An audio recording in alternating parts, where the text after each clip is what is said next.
Now, I know you're not going to believe me right now, but the economic data overwhelmingly suggests that the economy is actually growing.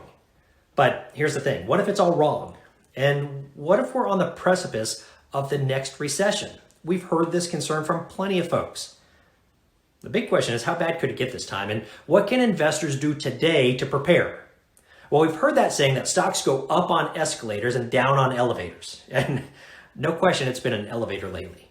And there's really no way to confidently guess or estimate when they're going to reach the lobby.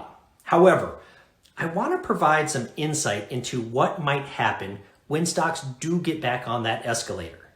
Now, historically, the larger the loss during a 6-week losing streak, well, the better 1 year later. So let's go back to the 1950s. The median return of the S&P 500 has been 29.2% 1 year after a decline of 10% or greater. Now, just so you're aware, I'm going to use the term median here. I prefer that to average because it excludes extreme outliers. Now, furthermore, the index, it's been up 80% of the time, but not so fast, right? The two worst returns were in 2000 and 2008. Big downfalls in the economy, which were right around the time of the last two real recessions. Now, some people say, what about 2020? That wasn't a real recession because it was self-induced by the government's decision to shut everything down.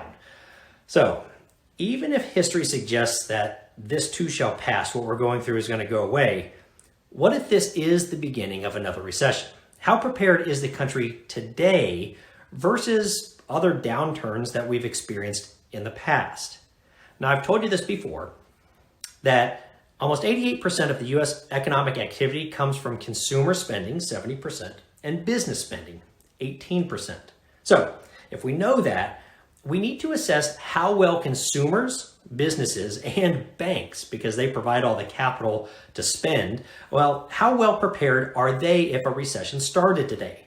So first, I want to argue that consumers are a lot better prepared than any other time in history.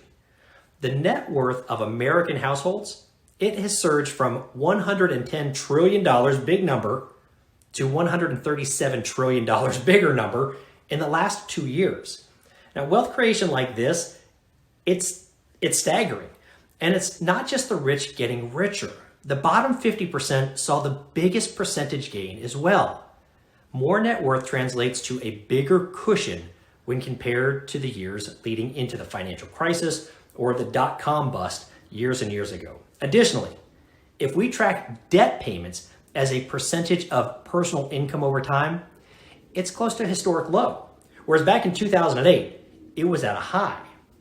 Now, thanks to the lockdowns and stimulus checks from Uncle Sam, there was a savings boom for Americans, more money in savings than what we've seen in the past. In fact, over the last 2 years, Americans saved about $2.4 trillion more than what would have been expected. Now, just so you're aware, that's a number that we have never, ever seen before. Simply put, consumers have more income, less debt, and higher savings than in prior cycles. And just so you're aware, it's not even close to what we've seen in the past. Now, what about businesses? They're doing better too. You know, after the financial crisis of 2008 and 2009, companies spent years improving their profitability. They cut costs, they adopted technology to better control inventory. Today, not only are profit margins higher than in prior cycles, they've never been higher. That's a big deal headed into a recession because stronger profits tend to lead to fewer decisions like layoffs and spending cuts.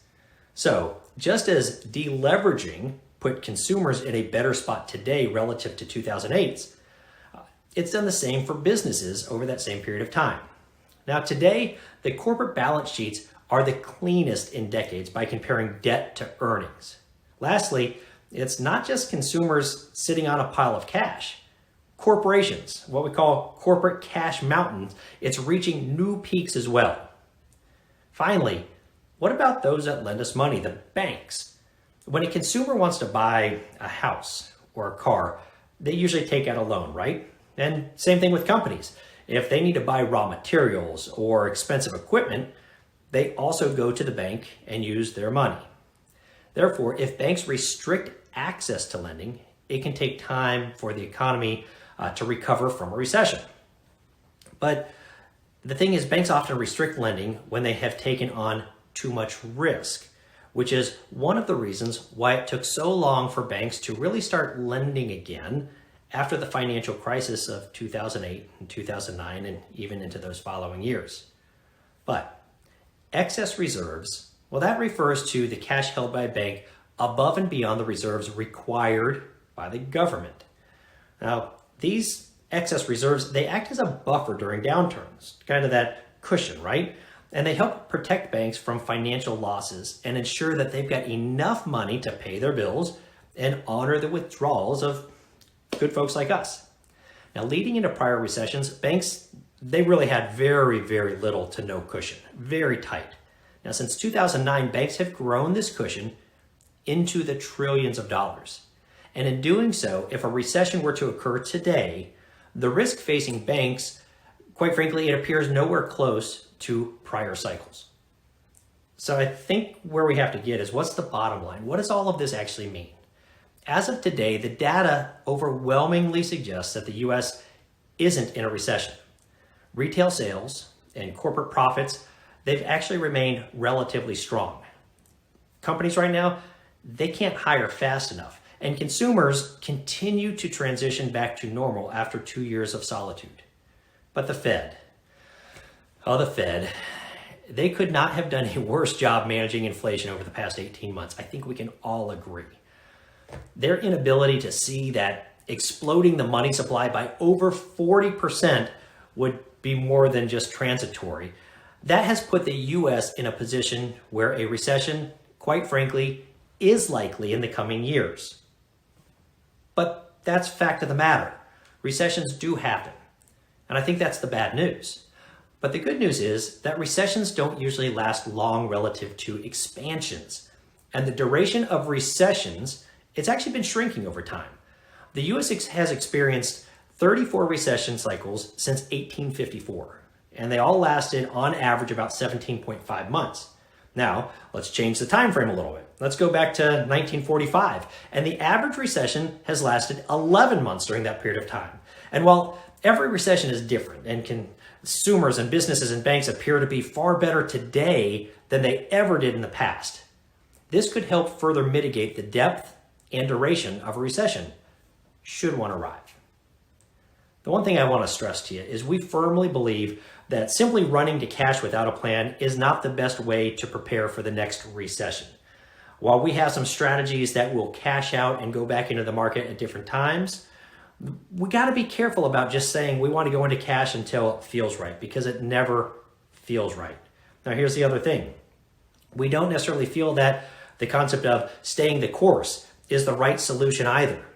If the economy is changing, so should investments. Instead, we feel that slow, deliberate adjustments over time is the best way to profit and moderate risk, because migratory moves tend to lower the risk of having to make bigger decisions and bigger moves that are more drastic down the road.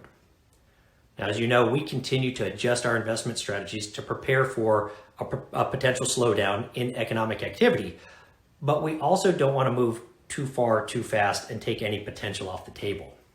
A recession, by no means at this point, is guaranteed. Again, look at the economic data. It's just not there to support it. But if one does happen, the country right now appears to be vastly better prepared than in prior cycles. Now, you might have some questions or maybe some concerns. As always, I encourage you to reach out. Never hesitate to give our office a call or drop us an email. My team and I at Hobart Wealth, we're always here to help and serve you.